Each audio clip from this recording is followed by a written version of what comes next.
이제 계속 이어서 데이터를 마저 구성을 할 텐데요. 제가 utils에 어떤 함수 하나 더 추가했는데요. 이 plotTopView라는 함수를 추가했습니다.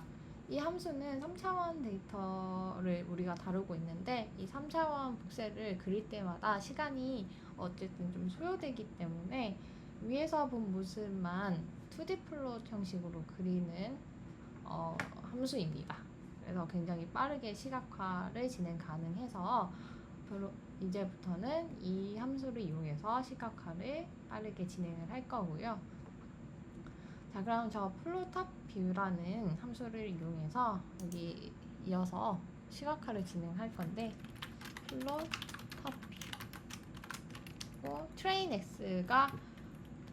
trainx랑 trainy 둘 다 시각화를 할 거잖아요. 그런데 여기에서 들어갈 수 있는 그 형태는 n, 32, 32, 32의 numpy 어레이만 들어갈 수 있습니다. 그래서 trainx는 지금 토치의 텐서꼴에 이런 8,1이라는 형태니까요. 여기 넣어줄 때는 trainx에 전체 중에 이렇게 0번째 채널이라고 하면은 쉐이프가 이렇게 자동으로 변환이 되고 여기서 numpy로 변환을 해줘야겠죠. 이렇게까지 해주고 마찬가지로 그럼 y에 대해서도 해주고 테스트 셋에 대해서도 똑같이 진행을 해주겠습니다. 네, 테스트 x, 테스트 y 하고 시각화를 해보면 이렇게 나타납니다. 위에서 본 모습이죠. 그래서 훈련 데이터는 0, 1 두 가지 값으로만 이루어져 있고 우리가 예측하고자 하는 변이값은 0 또는 0에서 어떤 조그만한 최대 0.3, 0.4 이런 식으로 분포가 되어 있습니다. 그래서 네, 이렇게 데이터가 이루어져 있는 것을 봤는데요. 사실 지금 이 상태로 모델을 훈련시켜도 좋지만 일단 이 변이값을 한번 분포를 조금 더 자세히 볼 건데요. 먼저 어떤 트레인 셋 하나 불러와서 numpy로 변경하고 플래튼을 해주고요. 그 다음에 플래팅 히스토리를 이용해서 한번 이 변이값의 분포를 좀 그려보면 이렇게 되어 있네요. 빈스를 한 50으로. 자, 근데 이 중에서 0은 백그라운드죠. 그래서 우리는 백그라운드는 그대로 둘 거예요. 왜냐면 실제 인풋으로 들어가는 복셀도 백그라운드 값이 0이잖아요. 그래서 변이값의 백그라운드도 0 그대로 둘 거고, 근데 0이 아닌 이 변이값들만에 한번 분포를 볼 건데 일단 마스크를 줘서 y가 0이 아닐 때, 그러니까 백그라운드 아닌 변이 값이 존재하는 곳을 이렇게 마스킹을 해줄 거고요. 헷갈리니까 이렇게 가로로. 그래서 한번 전체가 아니고 이 마스크 영역만 보겠습니다. 그러면은 변이의 분포가 이런 식으로 분포되어 있는 걸 볼 수 있는데요. 사실 거의 모든 딥러닝이든 머신러닝이든 데이터의 분포가 좀 가우시안 꼴이면 좀 학습이 더 잘 됩니다. 근데 아마 이렇게 넣어도 어느 정도 학습은 될 거예요. 근데 이번 시간에서는 한번 이거를 좀 이 분포를 좀 바꿔볼 건데요. 보통 이런 경우는 로그 함수를 많이 사용합니다. 그래서 로그화를 시켜줄 건데 이 마스크 영역만 이렇게 분포로 바꿔주면 되겠죠? 그래서 이 마스크 부분을 numpy.log에 태워서 y가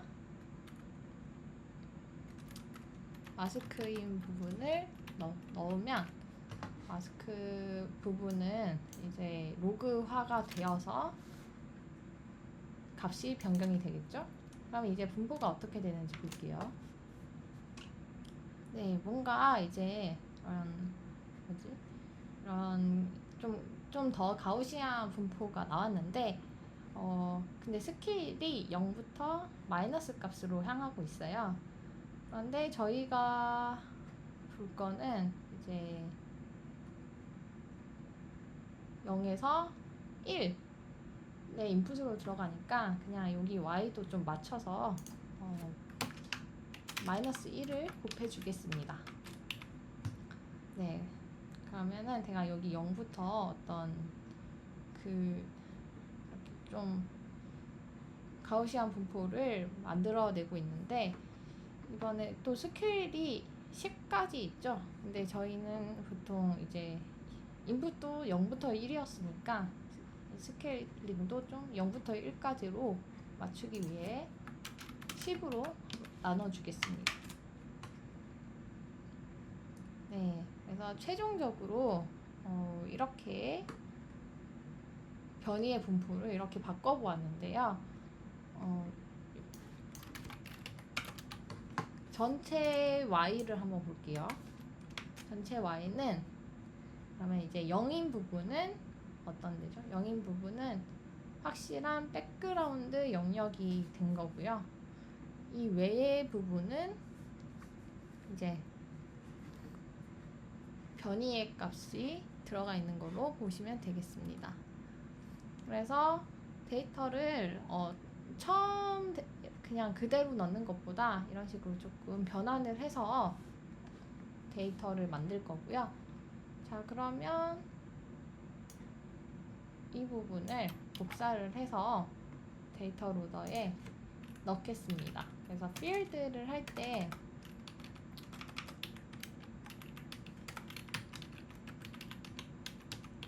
필드랑 복셀이 정의되고 난 다음에 필드의 이 마스크 부분은 이렇게 조금 변이 값을 로그 변형 해 주도록 하겠습니다. 그리고 y가 0이 아니고 이 필드 값이 자, 그러면 다시 이렇게 프로세서가 구축이 되었고요. 이렇게 했을 때 변이가 어떻게 세팅되는지 보면은 보기엔 아마 똑같을 거예요. 근데 이제 일단 스케일 자체가 좀 더 넓어졌죠. 그 다음에 아까는 안 보였던 이런 빨간색 영역들이 나왔는데 조금 더 데이터가 구분되어서 이렇게 시각화도 되었습니다. 자, 그럼 이제 정말 데이터까지 준비가 되었고요. 이제 데이터가 준비되었으니까 모델로 넘어가도록 하겠습니다.